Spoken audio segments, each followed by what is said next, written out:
Vijayawada university మంచి భవిష్యత్తు కోసం తెలుగు విద్యార్థులు ఇష్టపడే యూనివర్సిటీ. కాల్ 9059052378 9059052379. నేను ఈరోజు సూసైడ్ చేసుకోవాలని చెప్పి డిసైడ్ అయ్యాను. ఎవరి వల్ల కాదు, నా కన్న తల్లి వల్ల, నా కన్న తండ్రి వల్ల.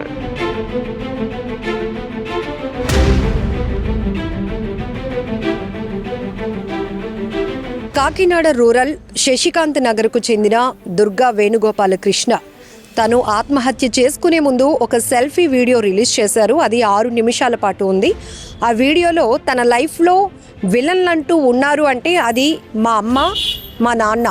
వాళ్ళ వల్ల, వాళ్ళ ఒత్తిళ్ల వల్ల, వాళ్ళ వేధింపుల వల్లే మాత్రమే నేను చనిపోతున్నాను. నమస్తే, నా పేరు ప్రసాద్ దాకారు. నేను ఈరోజు సూసైడ్ చేసుకోవాలని చెప్పి డిసైడ్ అయ్యాను. ఎవరి వల్ల కాదు, నా కన్న తల్లి వల్ల, నా కన్న తండ్రి వల్ల. ముఖ్యంగా నా కన్న తల్లి. నేను ఆవిడ వల్ల ఈరోజు చనిపోదామని డిసైడ్ అయ్యి ఈ వీడియో మీకు చేస్తున్నాను. నాకు ఇష్టం లేకపోయినా పెళ్లి కూడా వద్దు, ఇప్పటికే మా అమ్మ నాన్న ప్రవర్తన వల్ల నేను నలిగిపోతున్న టైంలో ఇంకొకరి జీవితాన్ని ఎందుకు నాశనం చేయాలి, పెళ్లి కూడా చేసుకోకూడదు అనుకున్న నాకు అమ్మే పెళ్లి చేసింది. ఇప్పుడు నాతో పాటు ఆ అమ్మాయిని కూడా వేధిస్తున్నారు. కేవలం అందుకే ఇవన్నీ నేను చూసి తట్టుకోలేక ఆత్మహత్య చేసుకోవాలని చాలాసార్లు అనుకున్నా, నాకు ధైర్యం సరిపోలేదు. బట్ ఇప్పుడు ఈ తీవ్రమైన వేధింపులు, అందులో కూడా అమ్మ నాన్న వల్ల ప్రధానమైన విలను అమ్మే అంటూ ఆయన చెప్పినటువంటి ఈ వీడియో ఏదైతే ఉందో, సెల్ఫీ వీడియో, ఇప్పుడు సోషల్ మీడియాలో చక్కర్లు కొడుతోంది. మరొక వైపు నెటిజన్ల విమర్శలు కూడా ఎదుర్కొంటుందని చెప్పొచ్చు. నా వల్ల ఇంకో అమ్మాయి జీవితం కూడా నాశనం అయిపోయిందండి. నాకు పెళ్లి చేసి ఆ అమ్మాయి ఇంకా ఆ అమ్మాయిని ఇంకా టార్చర్ పెట్టింది. నన్నే అసలు వీళ్ళు కన్న తల్లి కాదు, కన్న తండ్రి కాదు, అంతకంటే ఇంకెలా చెప్పాలో కూడా తెలియట్లేదు సార్. నాకు వీళ్ళు మనుషులు కాదండి. నేను అప్పటికీ అనుకుంటాను, పెళ్లి చేసుకుంటే ఇంకో అమ్మాయి జీవితం నాశనం అయిపోద్ది ఇంటికి వస్తే అనుకుంటూనే వద్దు అనుకుంటే చేసుకున్నాను పెళ్ళి. నేను అనుకున్నట్టే జరిగింది సార్. ఇంకో అమ్మాయి జీవితం నాశనం అయిపోయింది. ముఖ్యంగా నా తల్లి పేరుకే ఆడదు, కానీ అసలు ఇంకో 100 జనం ఎత్తిన అలాంటి దానికి నేను పుట్టకూడదని నేను అనుకుంటున్నాను సార్. ఏ తెలియని అమ్మాయి తీసుకొచ్చి పెళ్లి చేశారు, ఏదో నడుస్తుంది అనుకున్నాను, కానీ మమ్మల్ని బతకనివ్వట్లేదండి. నా తండ్రికి కనీసం ఇంగిత జ్ఞానం కూడా లేదు. ఆవిడ ఎలా చెప్తే అలాగంతే. ఇది తప్పు, ఇలా వద్దు, ఇలా చేయకూడదని కూడా లేదు.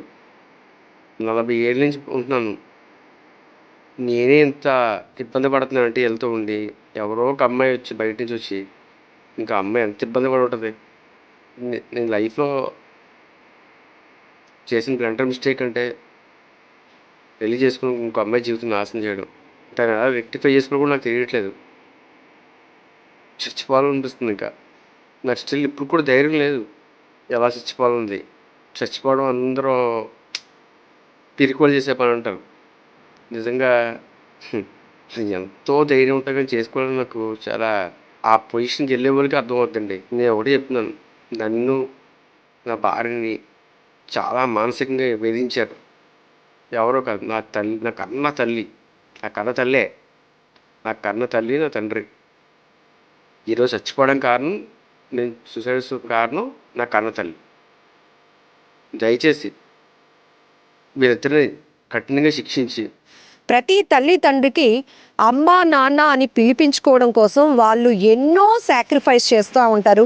కొంతమంది అయితే ఇద్దరిలో ఒకరు ఉద్యోగాలు త్యాగం చేసిన కూడా ఉంది పిల్లల కోసం. కేవలం ఏ తల్లి తండ్రి కొన్ని సందర్భాల్లో, అది ఈ మధ్య మనం చూస్తున్నాం, ఫ్యాషనబుల్ లైఫ్లో అమ్మా నాన్న భారం అనుకుంటూ వదిలించుకునే ప్రయత్నం చేస్తూ తల్లిదండ్రులకి విలన్గా మారుతున్న పిల్లల్ని అక్కడక్కడ కొన్ని సంఘటనలు చూస్తున్నాం. కానీ ప్రతి తల్లి తండ్రి పిల్లల్ని కంటికి రెప్పలా కాచి కాపాడమే, వాళ్ళు ఉన్నంతలో ఇంకా పిల్లల్ని బాగా బెటర్గా పోషించాలి, బెటర్గా చదివించాలి, బెటర్గా వాళ్ళ ఫ్యూచర్ ఉండాలి అని ఎన్నో నోములు నోచిన వాళ్ళని గుడికి వెళ్ళినా కూడా ఎప్పుడు వాళ్ళ కాన్సన్ట్రేషన్ కానీ వాళ్ళ ధ్యాస మొత్తం పిల్లల మీదే ఉంటుంది. ఇది అందరికీ తెలిసిందే.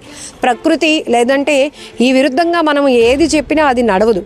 ఇక్కడ విచిత్రంగా ఎన్ని జన్మలైనా కూడా ఇలాంటి తల్లి కడుపున నేను పుట్టకూడదు అని కోరుకుంటున్నాను అంటూ కేవలం తను ఆత్మహత్య చేసుకోవడానికి వాళ్ళ అమ్మగారే కారణమని చెప్తూ, అలాగే అమ్మ చేస్తున్నటువంటి ఈ వేధింపుల్ని కూడా తానా తందానా అనే నాన్న కూడా దీనికి కారణమే అంటూ అతను చెప్పినటువంటి మాటలు ఎవ్వరూ కూడా అసలు డైజెస్ట్ చేసుకోలేకపోతున్నారు కదా, యాక్సెప్ట్ కూడా చేసుకోలేకపోతున్నారు. ఎందుకంటే నీకేదైనా మానసికమైన సమస్య ఉంటే దాన్ని కారణంగా చూపించు, లేదు అంటే నీకు నిజంగానే ఏదైనా సఫరింగ్ ఉంటే కనుక నువ్వు డెసిషన్ తీసుకో, అంతేగాని అమ్మా నాన్నని బ్లేమ్ చేస్తూ వాళ్ళ వల్లే నేను చనిపోతున్నాను అందుకే సెల్ఫీ వీడియో రిలీజ్ చేస్తున్నాను అని చెప్పడం ఎంతవరకు కరెక్ట్ అనేది ప్రతి ఒక్కరూ ప్రశ్నిస్తున్న సందర్భం కూడా.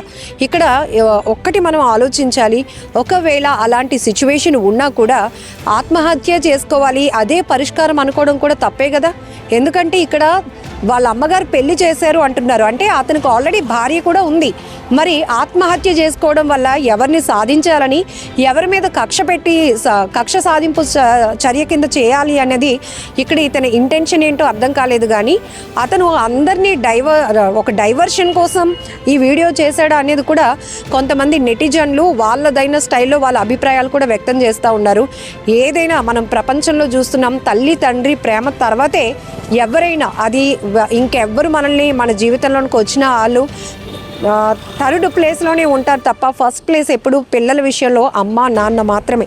వాళ్ళు చూపించే ప్రేమకి ఎక్కడ మనం వంకలు పెట్టడానికి లేదు.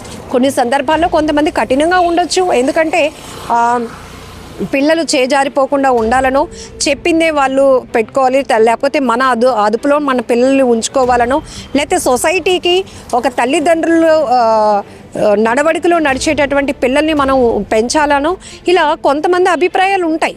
ఒకవేళ అలాంటివి నచ్చలేకపోతే, దాదాపు ఇతను చెప్తున్నాడు 40 సంవత్సరాల పాటు మా అమ్మా నాన్నతో నేను ట్రావెల్ చేశాను, పెళ్ళి కూడా అయింది, ఇప్పుడు ఆమెను కూడా వేధిస్తున్నారని. 40 ఏళ్ళ వయసు అంటే అట్లీస్ట్ మీకు ఒక మెచ్యూరిటీ లెవెల్లో వచ్చినప్పుడు 18 ఇయర్స్ వస్తుంది, 20 ఇయర్స్ అనుకోండి, అప్పుడు లెఫ్ట్ అవ్వచ్చు కదా, వేరే చోటుకి వెళ్ళిపోవచ్చు కదా, లేకపోతే అమ్మా నాన్న దగ్గర ఉండలేకపోతే వేరే డెసిషన్ తీసుకోవచ్చు. కానీ 40 ఏళ్ళుగా అమ్మా నాన్నే నా లైఫ్కి సంబంధించి విలన్లు అని చెప్పడం కరెక్ట్ కానే కాదు. ఈ అభిప్రాయమే ఎక్కువ శాతం 80% ఈ సెల్ఫీ వీడియో, ఈ గోపాలకృష్ణ తన సూసైడ్ ముందు రిలీజ్ చేసినటువంటి సెల్ఫీ వీడియోలో ఎన్ని జన్మలు ఎత్తైనా కూడా ఇలాంటి తల్లి కడుపున పుట్టకూడదు అని వాడినటువంటి మాటలు ప్రతి ఒక్కరిని కూడా టచ్ చేస్తున్నాయి. ఎందుకు అసలు ఇతని మానసిక స్థితి ఏంటి అన్నది కూడా చెక్ చేయాలంటున్నారు. ఒకవేళ మీ అమ్మా నాన్న నిన్ను ఎలా టార్చర్ చేశారో నువ్వు ప్రూఫ్లు పెట్టు, అలా కాకుండా వాళ్ళని నడి రోడ్డు మీదకి ఈడ్చాలని, సొసైటీలో అమ్మా నాన్నని కనీ పెంచి పెళ్లి చేసినటువంటి అమ్మా నాన్నని నువ్వు విలన్లుగా చిత్రీకరించి సొసైటీలో వాళ్ళని అందరూ బ్లేమ్ చేసేలాగా మార్చడానిక నువ్వు ఈ వీడియో చేసావంటూ కూడా నెటిజన్లు చాలా చివాట్లు పెడుతున్నారు, తీవ్రమైనటువంటి విమర్శలు కూడా చేస్తున్నారు. అవి కూడా ఇప్పుడు సోషల్ మీడియాలో మనం వైరల్ అవుతున్న సందర్భాన్ని చూడొచ్చు. ఏదేమైనా ఈ అబ్బాయి ఏదైతే ఈ వ్యక్తి ఉన్నారో, ఈ దుర్గా వేణుగోపాలకృష్ణ చేసినటువంటి వ్యాఖ్యలు కావచ్చు, ఆత్మహత్య చేసుకోవాలి అనుకోవడమే పెద్ద నేరం. ఎందుకంటే అతనికి ఒక భార్య ఉంది, అతని పైన చాలా బాధ్యత ఉంది. ఇవన్నీ బాధ్యతల నుంచి తప్పించుకోవడానికి కారణం వెతుక్కున్నాడా, లేకపోతే ఒకవేళ అమ్మా నాన్నలు విలన్లు అన్న పదం వాడడమే అసలు కరెక్ట్ కాదు. ఒకవేళ వాళ్ళు ఏదైనా తిన్ని ఇది చేయొద్దు అది చేయొద్దని బాగా రెస్ట్రిక్షన్స్ పెడుతున్నారు అనుకుంటే, నీకు ఒకవేళ కాదు, ఇప్పుడు పెళ్ళయింది, ఇండివిజువల్ లైఫ్ ఉంది కాబట్టి భార్యతో పాటు బయటికి వెళ్ళిపో, అంతేగా కానీ భార్యని వేధిస్తున్నారు, నన్ను వేధిస్తున్నారు, మా ఇద్దరు వేధింపులకి కారణం అమ్మా నాన్నే అని చెప్తూ సూసైడ్, నేను ఆత్మహత్య చేసుకుంటున్నాను, దానికి ముందు ఏం జరిగిందో, నా లైఫ్లో విలన్లు వీళ్ళే అంటూ ఆయన 6 నిమిషాల పాటు ఉన్నటువంటి వీడియోని రిలీజ్ చేయడం ఇప్పుడు నెట్టింట వైరల్ అవ్వడమే కాదు, తీవ్రమైన విమర్శలు కూడా ఎదుర్కొంటోంది. ఏదేమైనా పోలీసులు మాత్రం అనుమానాస్పద మృతిగా కేసు నమోదు చేసినట్లుగా తెలుస్తోంది. నమస్తే, నా పేరు ప్రసాద్ దాకారు. నేను ఈరోజు సూసైడ్ చేసుకోవాలని చెప్పి డిసైడ్ అయ్యానండి. ఎవరి వల్ల కాదు, నా కన్న తల్లి వల్ల, నా కన్న తండ్రి వల్ల, ముఖ్యంగా నా కన్న తల్లి. నేను ఆవిడ వల్ల ఈరోజు చనిపోదామని డిసైడ్ అయ్యి ఈ వీడియో మీకు చేస్తున్నాను. నా వల్ల ఇంకో అమ్మాయి జీవితం కూడా నాశనం అయిపోయిందండి. నాకు పెళ్లి చేసి ఆ అమ్మాయిని ఇంకా టార్చర్ పెట్టి నన్నే, అసలు వీళ్ళు కన్న తల్లి కాదు, కన్న తండ్రి కాదు, అంతకంటే ఎలా చెప్పాలో కూడా తెలియట్లేదు సార్. నాకు వీళ్ళు మనుషులు కాదండి. నేను అప్పటికీ అనుకుంటాను, పెళ్లి చేసుకుంటే ఇంకో అమ్మాయి జీవితం నాశనం అయిపోద్ది ఇంటికి వస్తే అనుకుంటూనే వద్దు అని కూడా చేసుకున్నాను పెళ్ళి. నేను అనుకున్నట్టే జరిగింది సార్. ఇంకో అమ్మాయి జీవితం నాశనం అయిపోయింది. ముఖ్యంగా నా తల్లి పేరుకే ఆడదు, కానీ అసలు ఇంకో 100 జన్మలు ఎత్తిన అలాంటి దానికి నేను పుట్టకూడదని నేను అనుకుంటాను సార్. ఏ తెలియని అమ్మాయి తీసుకొచ్చి పెళ్లి చేశారు, ఏదో నడుస్తుంది అనుకున్నాను, కానీ మమ్మల్ని బతకనివ్వట్లేదండి. నా తండ్రికి కనీసం ఇంగిత జ్ఞానం కూడా లేదు.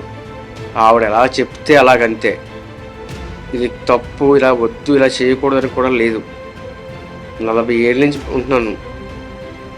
నేనే ఇంత ఇబ్బంది పడుతున్నానంటే వెళ్తూ ఉండి, ఎవరో ఒక అమ్మాయి వచ్చి బయట నుంచి వచ్చి, ఇంకా అమ్మాయి ఎంత ఇబ్బంది పడి ఉంటుంది. నేను లైఫ్లో చేసిన బ్లండర్ మిస్టేక్ అంటే పెళ్లి చేసుకుని ఇంకో అమ్మాయి జీవితం నాశనం చేయడం. తను ఎలా రెక్టిఫై చేసుకోవడం కూడా నాకు తెలియట్లేదు. చచ్చిపోవాలనిపిస్తుంది. ఇంకా నాకు స్టిల్ ఇప్పుడు కూడా ధైర్యం లేదు. ఎలా చచ్చిపోవాలనుంది. చచ్చిపోవడం అందరూ పిరికోలు చేసే పని అంటారు.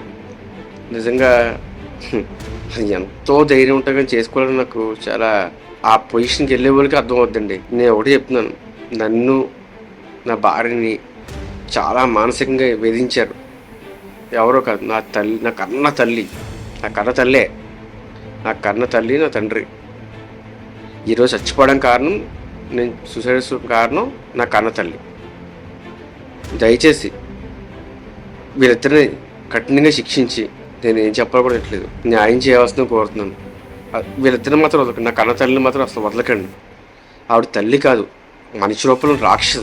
దెయ్యమైన రాక్షసైనా పర్లేదు, కానీ ఆవిడ మనిషి రూపంలో జంతువు రాక్షసం కూడా నాకు తెలియదండి.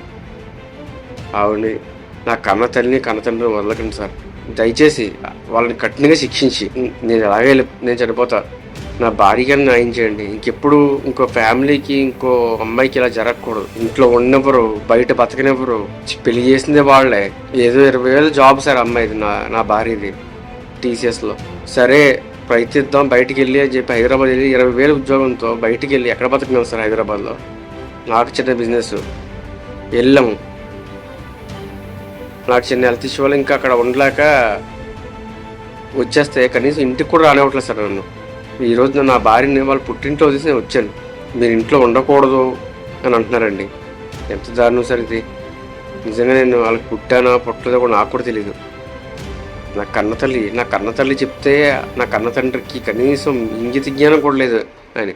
ఇది తప్పు అని వాదించకుండా దగ్గర ఒక సంవత్సరం నుంచి పడుతున్నాం సార్ మేము. అసలు నా కన్న తల్లి ఇంకా 100 జనంలో కాదు, ఇంకో 1000 జనంలో ఎత్తిన ఇలాంటి తల్లి అయితే ఎవరికి ఉండకూడదండి. మీరు ఏ కొడుకు కూడా చేసుకున్నాడు ఇలాగా తల్లి తండ్రి మీద. నేను ఇంత ఈ వీడియో పెట్టి ఇలా చేస్తున్నాను అంటే ఎంత అనుభవించి ఈ పెడుతున్నానో మీరు ఒక్క ఆలోచించండి. కొంచెం అలా కఠినంగా శిక్షించండి. వదలకండి సార్. నా కన్న తల్లిని మాత్రం, నా కన్న తండ్రిని వదలకండి. అదే నా చివరి కోరిక. ఉంటానండి.